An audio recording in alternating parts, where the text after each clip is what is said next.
श्रीमद्भागवत दशम स्कंध द्वितीय अध्याय। ओम नमो भगवते वासुदेवाय।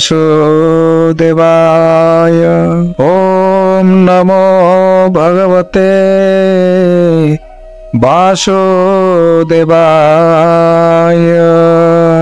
श्री शुक उवाच नमो नृसिंहाचरण कहिबि विष्णुर पुराण। शुक कहन्ति देवराये मर्त्य जन्मिले देवताये। भोजवंशरे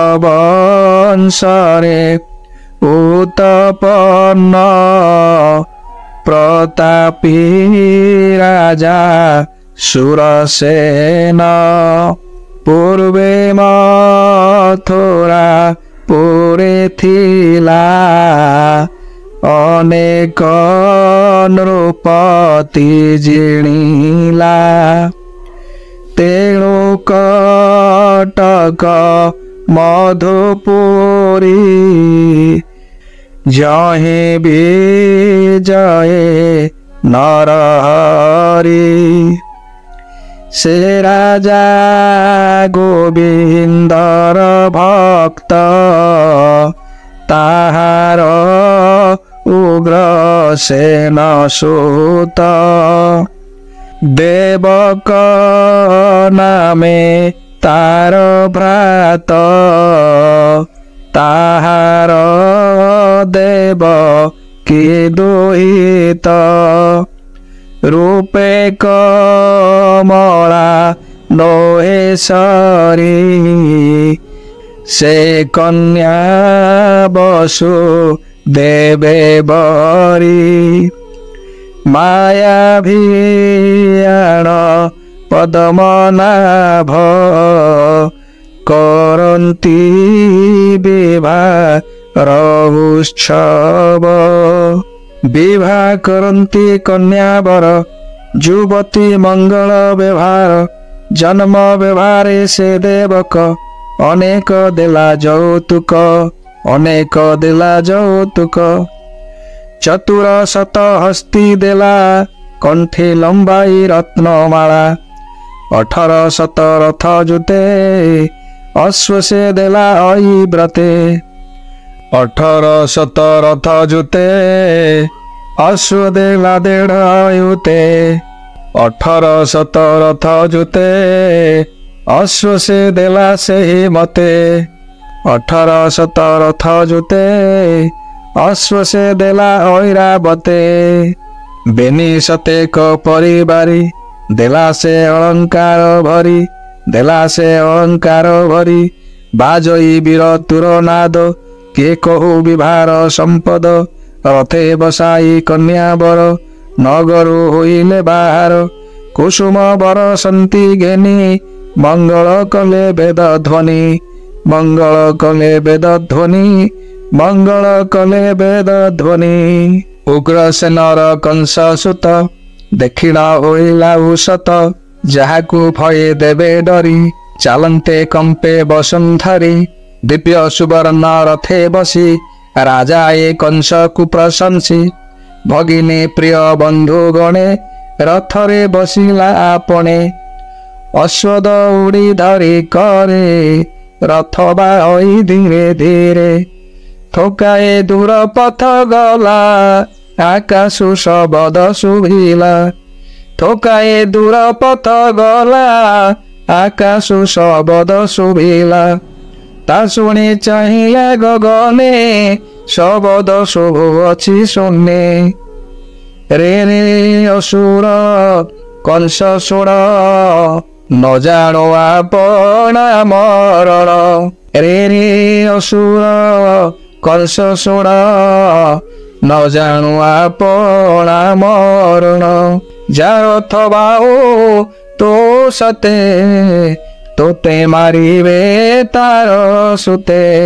अष्टम गर्भे अवतरी अष्टम गर्भे अवतरी मई रखिबे तोते मारी शुणी अंतरे क्षवचन रथो तोरे लाभन निकोश करी करबाल धइला देव किर चूल निकोश करी करबाल धइला देव किर चूल बोलई भय या विचार कुमारी काळू या कुमार बोलू माई में जीव सरी देवंक संगे कि पाकली अधर चापी रोसे चाहे कंपई देव किय काए कंस कु बसु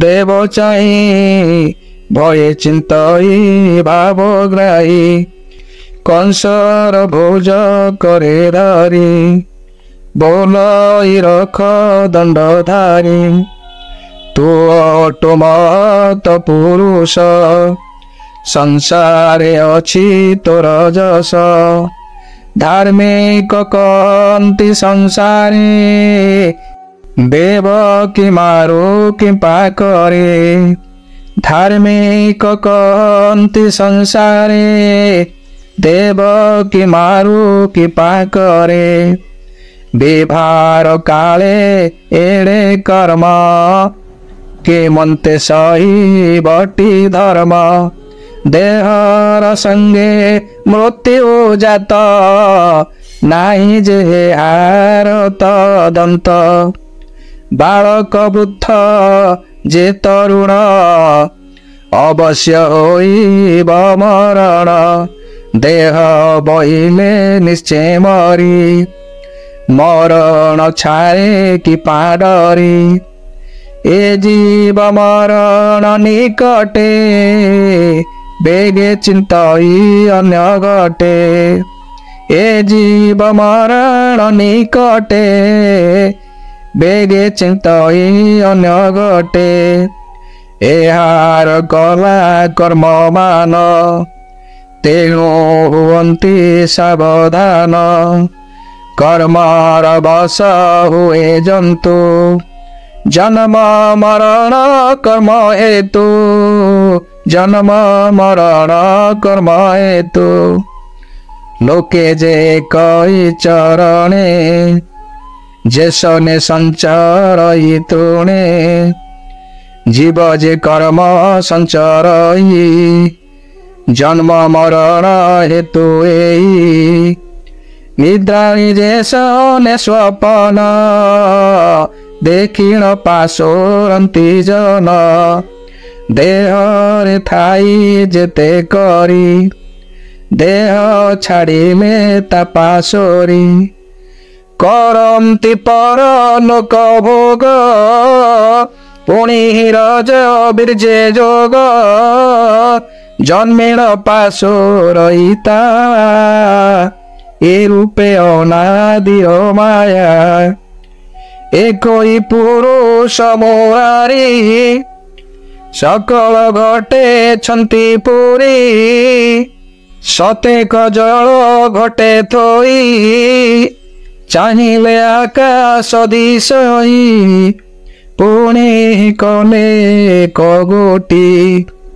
तही आकाश थाए गोटी आकाश नई भिन्न नाश हुवन्ति घटमान एमंत आत्मार विवेक एहा जानन्ति ज्ञानी लोक तू अटु महत पुरुष किंपा भौणी करुनाश जीव मारन्ति आत्मा सुखे देह अंतरे पान्ति दुखे जीव मारन्ति आत्मा सुखे देह अंतरे पान्ति दुखे ऐसा न भौणी तोर एहाकु बारे रक्षा कर एहाकु बारे रक्षा कर ଏହାକୁ ବାରେ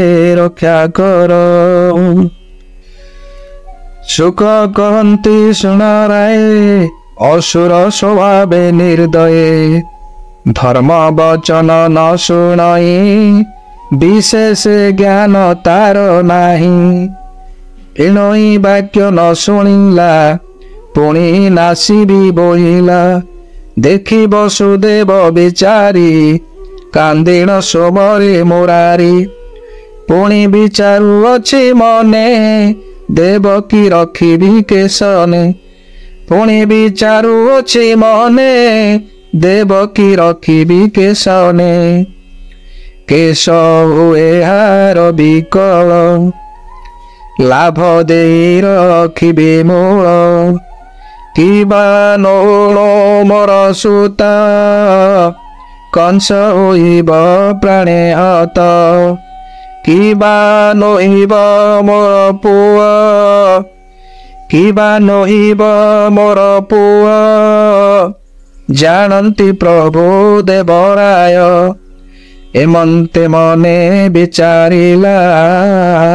କଂସର ମୁଖକୁ ଚାହିଁଲା, ଏମନ୍ତେ ମନେ ବିଚାରିଲା।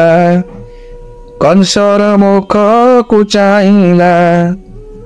କହି ଶୁଣ ବୀର କଂସ, ଛାଡ଼ ତୁ ଭଗିନୀର କେଶ। ଏହାର ପୁତ୍ର ତୋତେ ମାରି, ଏ ତୋର ନୁହଇ ବୈରୀ। ଏହାର ପୁତ୍ର ତୋତେ ମାରି, ଏ ତୋର ନୁହଇ ବୈରୀ। ଏ ଶିଶୁ ଯେବେ ପ୍ରସବିବ, ତୋର ନିକଟେ ଦେବି ସର୍ବ। ତୁ ପୁରୁଷ ମତ, ଏ ମୋର ତିନି ବାର ସତ୍ୟ। ଶୁଣନ୍ତୁ ଦଶ ଦିଗ ଲୋକେ, ଏଠାରେ ଅଛନ୍ତି ଯେ ଥୋକେ। ଏକଥା ମୋହର ପ୍ରମାଣ, ଏଥକୁ ସାକ୍ଷୀ ନାରାୟଣ। ଏଥକୁ ସାକ୍ଷୀ ନାରାୟଣ। ବସୁଦେବର କଥା ଶୁଣି, କଂସ ତା ମନେ ମନେ ଗୁଣି। ବସୁଦେବର କଥା ଶୁଣି, କଂସ ଯେ ମନେ ମନେ ଗୁଣି। କଂସ ଯେ ମନେ ମନେ ଗୁଣି। କଂସ ଯେ ମନେ ମନେ ଗୁଣି। ବିଚାରି ମଣିଲା ବିଶ୍ୱାସ, ଛାଡ଼ିଲା ଦେବକୀର କେଶ।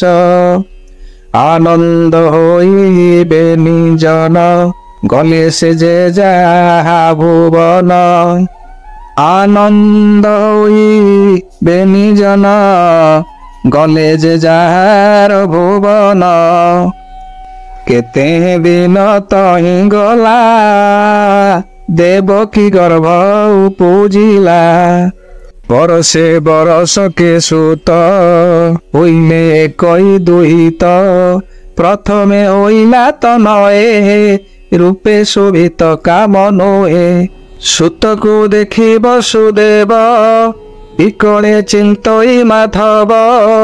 ଏ ସୁତ ଦେବି ମୁଁ କେମନ୍ତେ, ସତ୍ୟ ଯେ କରିଛି ଯୁକତେ। ଦେବକୀ ମୁଖକୁ ଚାହିଁଲା, ହା କୃଷ୍ଣ ବୋଲି ଡାକ ଦେଲା। ଦେବକୀ ମୁଖକୁ ଚାହିଁଲା, ହା କୃଷ୍ଣ ବୋଲି ଡାକ ଦେଲା। କୋଳରେ ଘିନିଲା ତନୟ, ହୋଇଲା ହରଷ ବିସ୍ମୟ। କଂସର ସଭାରେ ମିଳିଲା, ବାଳକ ତଳେ ଶୁଆଇଲା। ଦେଖି ଚକିତ ସଭାଜନେ, କଂସ ବିଚାରୁ ଅଛି ମନେ। ଏ ତ ନୁହଇ ମୋ ବୈରୀ, ଅଷ୍ଟମ ଗର୍ଭ ମୋତେ ମାରି। ଏହାର ଜାଣିଲି ମୁଁ ସତ୍ୟ, ନେଉ ଏହାର ନିଜ ସୁତ। ହସି ବସୁଦେବକୁ ଚାହିଁ, କହି ବିଶ୍ୱାସ କରାଇ। ଏବେ ଜାଣିଲି ତୋର ସତ୍ୟ, ନିଅ ତୋହର ନିଜ ସୁତ। ଶୁଣି ବସୁଦେବ ଚକିତେ, କଂସକୁ ନ ଯାଇ ପରତେ। କ୍ଷଣେ ରହି ବିଚାର କରି, ପୁଣି କୁମର କୋଳେ ଧରି। ବାଟରେ କରଇ ବିଚାର, ଦୁଷ୍ଟ ଦାନବ ଦୁରାଚାର। ଏବେ ମୁଁ ନେବି ବାହୁଡ଼ାଇ, ପୁଣି ମାରିବ କଂସ ନେଇ। ଦେବକୀ କଷ୍ଟ ହେବ ବଡ଼, କିସ କରିବି ମୋହି ମୁଢ଼। ହରି ଭିଆଣ କଲେ ଯାହା ଅବଶ୍ୟ ଭଞ୍ଜିବ ହିଁ ତାହା। ଏମନ୍ତ ଦୁଃଖ ସୁଖେ ଯାଇ ଦେବକୀ ନିକଟେ ମିଳଇ ସୁତକୁ ଦେଲା ତାର କୋଳେ କାନ୍ଦଇ ମାୟା ମୋହ ଭୋଳେ। ପୁତ୍ରକୁ ପାଇଣ ଦେବକୀ ଆନନ୍ଦ କେ ପାରିବ ଲେଖି। ପୁତ୍ରକୁ ପାଇଣ ଦେବକୀ ଆନନ୍ଦ କେ ପାରିବ ଦେଖି। ରଜନୀ ହୋଇଲା ପ୍ରବେଶ ଅନ୍ତଃପୁରେ ମିଳିଲା କଂସ। ଶୀତଳ ମନ ହିଁ ସାରିଲା ସୁଖେ ପଲ୍ୟଙ୍କେ ବିଜେ କଲା। ତକ୍ଷଣେ ମିଳିଲେ ନାରଦ ଆନନ୍ଦେ କଲେ ବିଡ଼ା ବାଦ୍ୟ। ଦେଖିଳ ତେଜିଲା ଶୟନ ପ୍ରଣାମ କଲା କୋ ବହନ। ନିଜ ଆସନେ ବସାଇଲା ବିଶ୍ୱାସେ ଚରଣ ଚାପିଲା। ଭକ୍ତି ଦେଖିଣ ସେ ନାରଦ କହନ୍ତି ଶୋକ ଗଦ ଗଦ। ଶୁଣ ସୁର ଚୂଡ଼ାମଣି ତୋର ମରଣ ମୋହି ଜାଣି। ତୋର ମରଣ ମୋହି ଜାଣି। ତୋ ଦୁଃଖ ଦେଖି ମୁଁ ବିକଳ ଦେଖ ନୟନ ବଏ ଜଳ। ଶୁଣ ଦାନବ ଚୂଡ଼ାମଣି ତୋର ମରଣ ତଥ୍ୟ ବାଣୀ। ଭୂମିର ଦେଖିଣ ବିକଳ ଗୁହାରି କଲେ ଦେବ ବଳ। ବ୍ରହ୍ମାର ତୁଲେ ଶୂଳ ପାଣି କ୍ଷୀର ସମୁଦ୍ରେ ସ୍ତୁତି ଭଣି। ବ୍ରହ୍ମାଙ୍କୁ କହିଲେ ଅନନ୍ତ ମନୁଷ୍ୟ ହୋଇବି ମୁଁ ଜାତ। ମାରିବି ସକଳ ଅସୁର ନାସିବି ଅବନୀର ଭାର। ଏମନ୍ତ କୂଟ କଥା ମାନ ଭିଆଣ କଲେ ଦେବଗଣ। ଦେବକୀ ଅଷ୍ଟମ ଗର୍ଭର ନିଶ୍ଚୟ ମରଣ ତୁହର। ବ୍ରହ୍ମାର ବଚନେ ମୁରାରି ମାୟା ମନୁଷ୍ୟ ରୂପ ଧରି। ତୋତେ ମାରିବେ ସେ ଅନନ୍ତ ତୁ କିପା ହୋଇଲୁ ନିଶ୍ଚିନ୍ତ। ଦେବେ ଉପୁଜିଛନ୍ତି ଅଂଶେ ଗୋପନଗରେ ଭୋଜ ବଂଶେ। ନନ୍ଦ ଯଶୋଦା ଆଦି ଯେତେ କହିବା ଏକେ ଏକେ କେତେ। ଦେବକୀ ଆଦି ବସୁଦେବ ଏ ଆଦି ଯେତେକ ଯାଦବ। ତୋର ସେବକ ଯେତେ ଲୋକ ଦେବତା ମାନେ ଏଟି ଦେଖ। ଏହା ତୁ ନ କରୁ ବିଚାର ନିକଟେ ମରିବୁ ଅସୁର। କଂସକୁ କରାଇ ଉଚ୍ଚାଟ ନାରଦ ଗଲେ ଶୂନ୍ୟ ବାଟ। ଦୁଃଖେ ରଜନୀ ପୁହାଇଲା ନିଜ ସଭାରେ ବିଜେ କଲା। ଅସୁର ବଳ ଘେନି ସଙ୍ଗେ ଧାଇଲା ପବନ ବେଗେ। ଦେବକୀ ନିକଟେ ମିଳିଲା କୋପେ ଅଧର କାମୁଡ଼ିଲା। ଦେବକୀ ନିକଟେ ମିଳିଲା କୋପେ ଅଧର କାମୁଡ଼ିଲା। ତୁଷାନ ଭଗିନୀ ମୋର ବୋର ଚରଣେ ତୋ ବିଚାର। ମୁଁ ଏହା ଜାଣିବି କେମନ୍ତେ ଭିଣୋଇ ବୋଲେ ଗଲି ପ୍ରତେ। ଏମନ୍ତେ ଅନେକ ବୋଇଲା କୋଳୁ ବାଳକ ଘେନି ଗଲା। ବେନି ଚରଣ କରେ ଧରି ବୁଲାଇ ଅନ୍ତରାଳ କରି।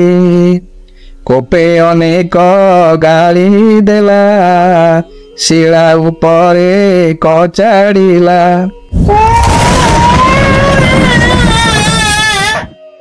ଦେବକୀ ବସୁଦେବ ଆଣି ବନ୍ଧନ କଲା ପାଦ ପାଣି। ମାଡ଼ ମରାଇ ମହାରୋଷେ ପାଦ ଭରିଲା ଲୌହ ପାଶେ। ଧନ ସମ୍ପଦ କଲା ଜୁର ଆଣି ଭରିଲା ବନ୍ଦୀ ଘର।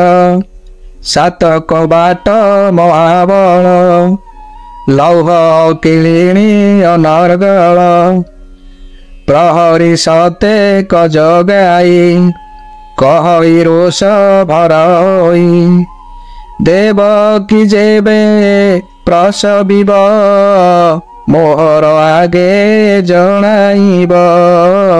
ମୋହର ଆଗେ ଜଣାଇବ। ଯେ ମୋର ବୋଲ ନ କରିବ ସେଇ ମୋହର ଶତ୍ରୁ ହେବ। ନିଜ ପିତାକୁ ଅଣାଇଲା ଅନେକ ମାଡ଼ ମରାଇଲା।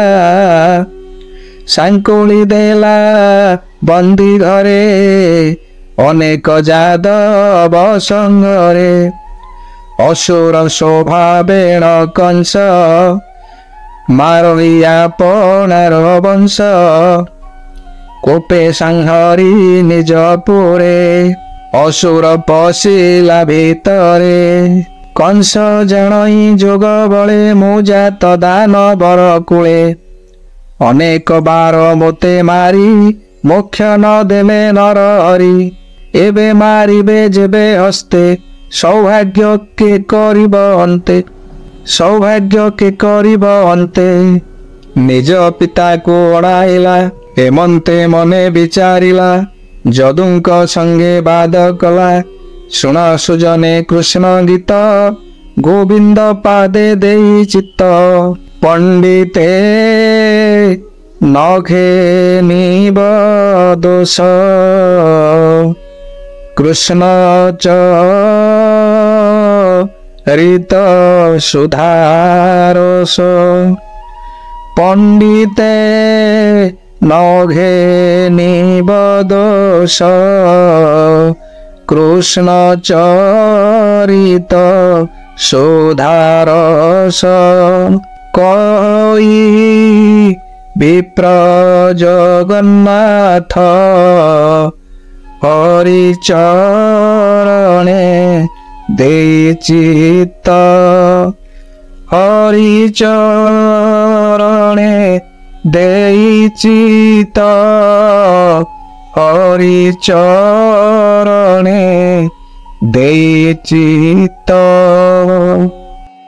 इति श्रीमद्भागवते महापुराणे पारमहंस्यां संहितायां वैयासिक्यां दशमस्कन्धे देवकी विवाहे नाम द्वितीयोऽध्यायः।